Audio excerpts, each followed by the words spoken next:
Few cases of alleged alien abduction have garnered as much public interest as the Travis Walton case of 1975.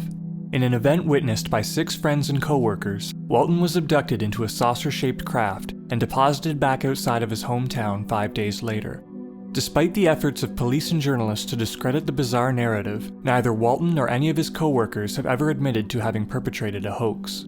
The case remains one of the most credible and fascinating abduction accounts on record, and one of the few to involve consciously recalled memories of the witness's terrifying experience aboard the mysterious craft.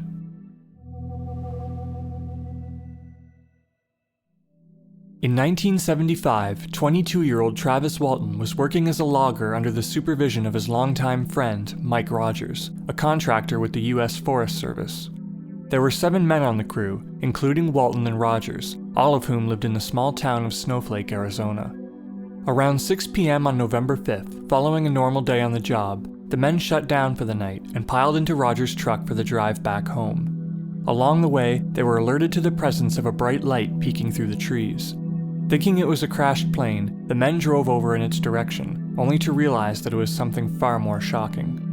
The light belonged to what the men identified as a classic flying saucer, approximately 15 to 20 feet in diameter and 8 feet in height.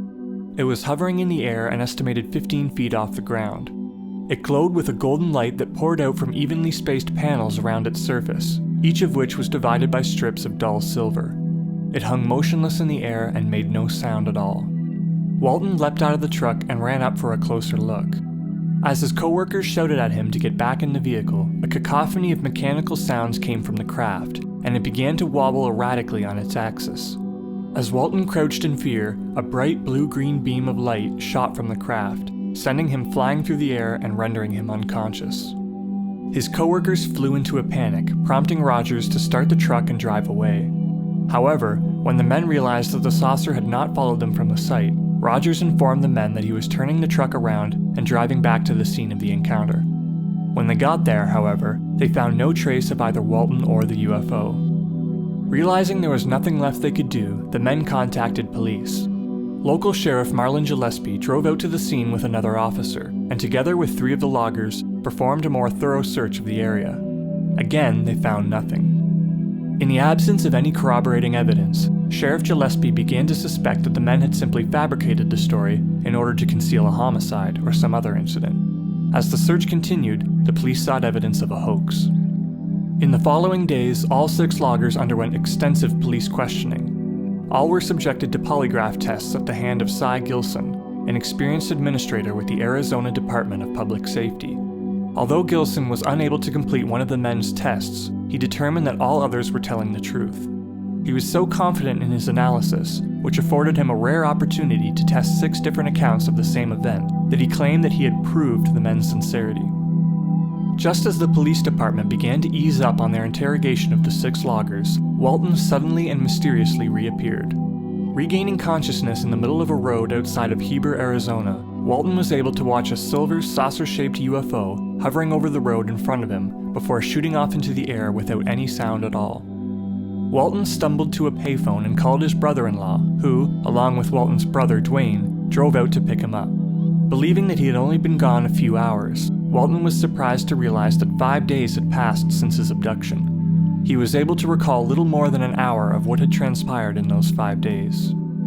Walton claimed to have slowly regained consciousness on a raised table surrounded by 3 humanoid creatures.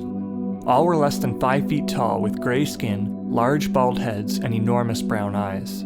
Disturbed by the creature's eerie gaze, Walton leapt off the table and threatened them with a glass-like cylinder he found nearby. Eventually, the creatures backed away and left the room. Walton escaped down a hallway that led him to a spherical room with nothing but an empty, high-backed chair in the center. After sitting in the chair, a pattern of stars appeared around the room, much in the same way that a view of the night sky is projected onto the ceiling of a planetarium. As he pushed a lever on the arm of the chair, the stars slowly rotated around him. Not knowing what he was doing, and feeling dizzied by the rotating effect of the stars, Walton left the chair and looked for a way out of the room. At that point, a door opened, bearing a muscular, human-looking male in a blue jumpsuit and helmet. Walton stated that the man's only peculiar features were his eyes, which were much larger than average, and tinted with a golden hue. Though Walton asked him many questions, the man only grinned, and motioned for Walton to follow him through a hallway and down a ramp that led them outside the saucer-shaped craft and into a giant hangar-like room. The man led Travis into another room, where 3 more human-looking beings took him by the arm and laid him down on a table. Before he could fight back, they set what appeared to be an oxygen mask over his mouth, and he quickly passed out. It was Walton's last encounter with the beings before waking up on the highway outside of Heber. Although Walton would later undergo regressive hypnosis, he was unable to recall any further details of his missing 5 days. His case remains a rare example of an alleged alien abduction in which all of the abductees' salvaged memories were recalled without the use of hypnosis. In the weeks after his return, Walton became the subject of a growing public controversy.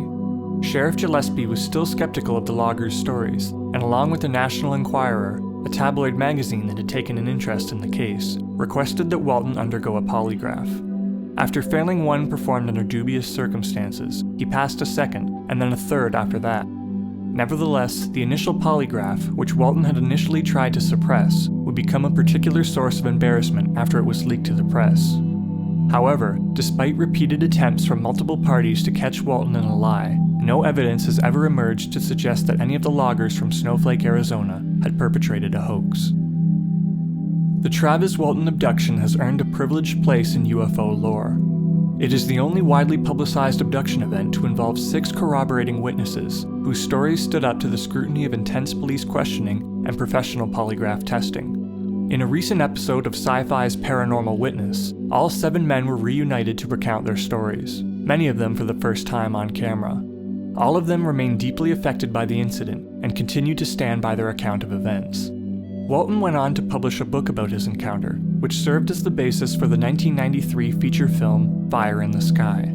Although the film's narrative deviated significantly from that which Walton had established, it contributed greatly to entrenching this fascinating abduction account in popular culture. For his part, Walton has served as somewhat of a reluctant hero in the UFO community, making occasional appearances at conferences to share his story and insights. Nevertheless, he insists that the event remains a negative one in his life, and that he wishes he had never left the truck the night he was abducted. His trauma and regret are both similar themes in the lives of abductees, the majority of whom were unwilling participants in a wholly mystifying and deeply disturbing experience that changed their lives forever.